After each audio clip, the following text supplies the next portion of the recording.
Hello 7th class students. English में हमने an alien handbook का लेसन नंबर 2 ब्रिंगिंग अप कारी स्टार्ट किया। कल तक हमने उसकी रीडिंग की थी। आज हम उसके word meaning and textual exercise करेंगे। टेक केयर ऑफ देखभाल करना, सीम्ड दिखाई पड़ता था, ग्रीव बड़े होना, प्रोबेबली संभवतः, पेविलियन तंबू, थेस्ट घास फूस से बनी, रेस्टेड टिकी हुई थी, थिक मोटा, स्टम्प ठूंठ, बम्प्ड टकराना, ट्विग्स छोटी छोटी टहनियाँ, च्यू चबाना, रब्ड रगड़ना, स्किन त्वचा, इबोनी हाथी दांत, स्क्वील चिंगाड़ना, प्लेजर प्रसन्नता, लीड मार्गदर्शन करना, एज सिरा, ल्यूशियस रस भरी, शार्प तेज, हैचेट कुल्हाड़ी, मल्टीएटेड खराब होना या टूटी फूटी,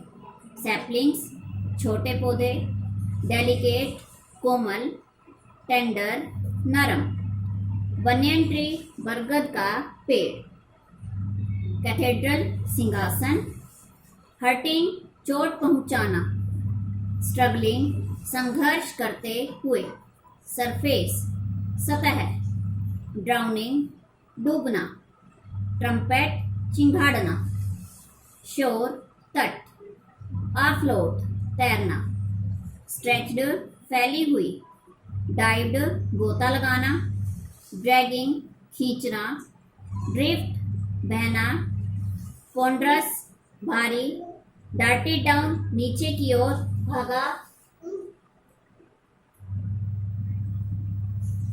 होक बाज, स्लिप्ड फिसल जाना, रिवर बेड नदी का तल, शॉट अपवर्ड ऊपर की ओर छलांग लगाई, होल्डिंग पकड़े हुए, लैसो एक लंबी रस्सी, स्वेलो निगलना, नोटी शरारती, मिस्चीफ शरारत, फॉर इंस्टेंस उदाहरण स्वरूप, डिसअपीयर्ड लुप्त हो गए, ब्लेम्ड दोष लगाया, स्मैश्ड अप कुचला हुआ, सरप्राइज्ड हैरान करना, परमिशन अनुमति, टेरिबल भयंकर, स्नेक चुपके से प्रवेश करना, क्रेप्ट रेंगना, डायरेक्शन दिशा, एस्टोनिशमेंट हैरानी, स्ट्रियून बिखरे हुए, इंस्टेंट पल या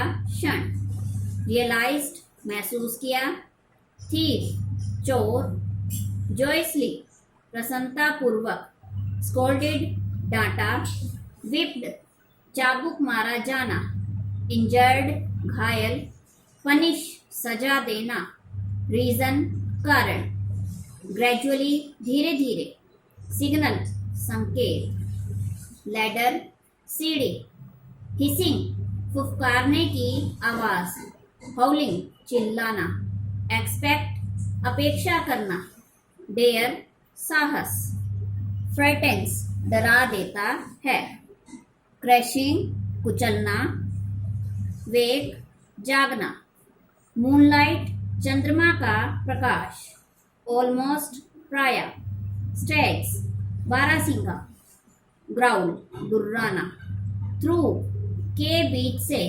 स्ट्रेट सीधे। टेक्सचुअल एक्सरसाइज क्वेश्चन आंसर कर रहे हैं अब हम। द एनक्लोजर इन विच कारी lived had a thatched roof that lay on thick tree stumps. Examine the illustration of Kari's pavilion and say why it was built that way. जिस बाड़े में कारी रहता था उसकी छत घास फूस की बनी थी और वह वृक्ष के मोटे ठूंठों के ऊपर टिकी थी। कारी के तंबू की स्टडी करके बताना है कि इसको किस तरह से बनाया गया था। The thatched roof of Kari's pavilion rested on thick tree stumps. कारी के पेविलियन की तंबू की घास फूस से बनी छत वृक्ष के मोटे स्टम्प्स के ऊपर, ठूंठ के ऊपर टिकी हुई थी। सो दैट, ताकि, सो दैट मीन्स क्या होता है, ताकि। It could not fall in, वह गिरे नहीं। व्हेन, जब, व्हेन मीन्स जब। Kari bumped against the poles as he moved above, जब वह इधर उधर घूमता हुआ खंभों के साथ टकराता था। बम्प्ड मीन्स टकराता था। डिड कारी enjoy his morning bath in the river, क्या कारी नदी में सुबह के स्नान का आनंद लेता था। Give a reason for your answer. Yes, Kari enjoyed the morning bath in the river, हाँ कारी नदी में प्रातःकाल के स्नान का आनंद लेता था। He would lie in the water for a long time, वह पानी में बहुत देर तक खड़ा रहता था या पड़ा रहता था। Finding good twigs for Kari took a long time. Why? कारी के लिए बढ़िया टहनियाँ पाने में काफी समय लग जाता था। Why means क्यों। The author had to climb all kinds of trees. author को, लेखक को हर तरह की ट्रीज पर चढ़ना पड़ता था। To get the most delicate and tender twigs, सबसे अधिक नरम तथा कोमल शाखाएं प्राप्त करने के लिए। It took a long time, इसलिए उसे काफी समय लग जाता था। वाई डिड कारी push his friend into the stream, कारी ने अपने मित्र को नदी में धक्का क्यों दे दिया। The boy was drowning in the stream, लड़का नदी में डूब रहा था। ड्राउनिंग मीन्स डूब रहा था। Kari alone could not save his life, Kari अकेला, एलोन मीन्स अकेला, उसकी लाइफ नहीं बचा सकता था। So he pushed his friend into the stream, इसलिए उसने अपने मित्र को नदी में धक्का दे दिया। कारी वॉज लाइक अ बेबी, कारी एक बच्चे की भांति था।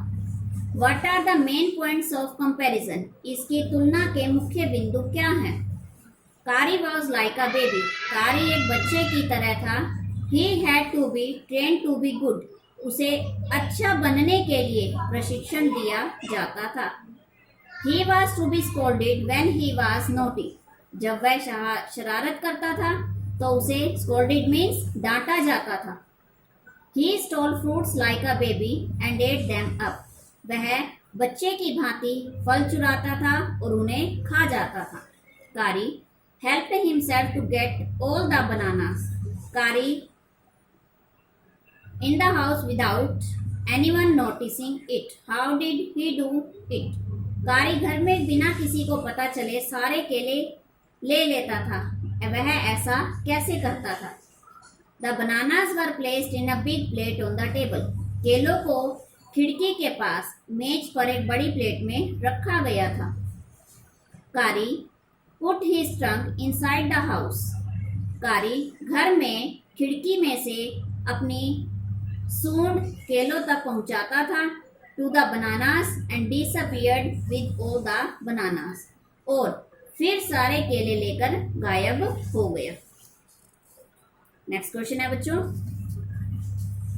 कारी learn the commands to sit and to walk, Kari ने बैठने और चलने के आदेश सीख लिए थे। What were the instructions for each command, प्रत्येक आदेश के लिए क्या निर्देश थे। इफ यू से धत एंड पुल हिज ईयर, जब आप धत कहते हैं और उसका कान खींचते हैं, देन कारी विल सिट, तो कारी बैठ जाएगा। इफ यू से माली, अगर आप माली कहते हैं and pull his trunk forward, और उसकी सूंड आगे की ओर खींचते हैं, कारी विल वॉक, तो कारी चलना शुरू कर देता है। What is the master call, master call क्या होती है। Why is it the most important signal for an elephant to learn, हाथी के लिए इस संकेत को सीखना सबसे महत्वपूर्ण क्यों होता है। The master call is a strange hissing, master call एक विशेष प्रकार की फुफकारने, हाउलिंग चिल्लाने, sound as if a snake की आवाज होती है जैसे कि एक सांप and a tiger were fighting each other, जैसे एक सांप और बाघ आपस में लड़ रहे हों। You have to make that kind of noise in the elephant's ear, आपको यह शोर हाथी के कान में करना पड़ता है।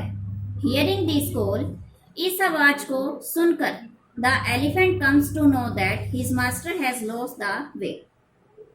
हाथी को पता चल जाता है कि उसका स्वामी रास्ता भटक गया है। Then the elephant starts pulling the tree in front of him. तब हाथी अपने सामने के वृक्षों को गिराना शुरू कर देता है and makes a road right through the jungle, और जंगल के बिल्कुल बीच से एक रास्ता बना देता है। अब हम कर रहे हैं बच्चों MCQs. How old was Kari when he was given to the author. जब ऑथर को दिया गया तो कारी कितने साल का था? 5 months। हु वाज कारी? कारी कौन था? An elephant. Where did the author take Kari every morning? Every morning, रोज सुबह और लेखक कारी को कहाँ ले जाता था? टू द स्ट्रीम, नदी में। What is the easiest way to lead an elephant? एक एलिफेंट को चलाने का सबसे इजी तरीका क्या है? Take him by the ear, उसके कान से उसको लेकर जाना। Why was Kari struggling in the stream?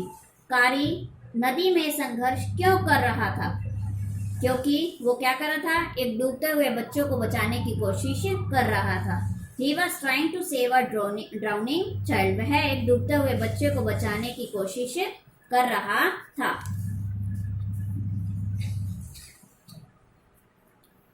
The roof of Kari's pavilion was. कारी के तंबू की छत कैसी थी? Thatched, घास फूस से बनी। What did Kari become fond of? कारी किसका शौकीन हो गया था? Ripe bananas, पके हुए केलों का। Who was blamed for stealing the fruits?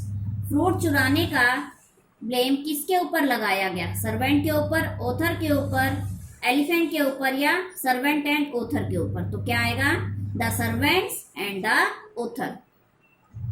Who was it that actually stole the fruit? असलियत में केले कौन चुरा रहा था या फ्रूट्स कौन चुरा रहा था? कारी। कौन चुरा रहा था? What must be taught to an elephant? Elephant को क्या सिखाना चाहिए? बैठना, चलना, तेज चलना तथा धीरे चलना। तो क्या आएगा? To sit, to walk, to go fast and slow. What is the signal of the command to sit? बैठने के लिए क्या कमांड, क्या संकेत दिया जाता था? धत। What is the signal of command to walk? चलने के लिए क्या संकेत था? माली। What is the most difficult thing for an elephant to teach? एलिफेंट को क्या सिखाना सबसे डिफिकल्ट था, सबसे कठिन था? The master code. How long time does an elephant take to learn the master code? Master code सीखने के लिए एलिफेंट को कितना समय लगता है? 5 years। What is the most important signal for an elephant to learn? सबसे इम्पोर्टेंट सिग्नल क्या है जो कि एलिफेंट को सीखना चाहिए? The master code. स्टूडेंट्स, आज हमने इसकी एक्सरसाइज की वर्ड मीनिंग किए, टेक्सचुअल क्वेश्चंस एंड एमसीक्यूज।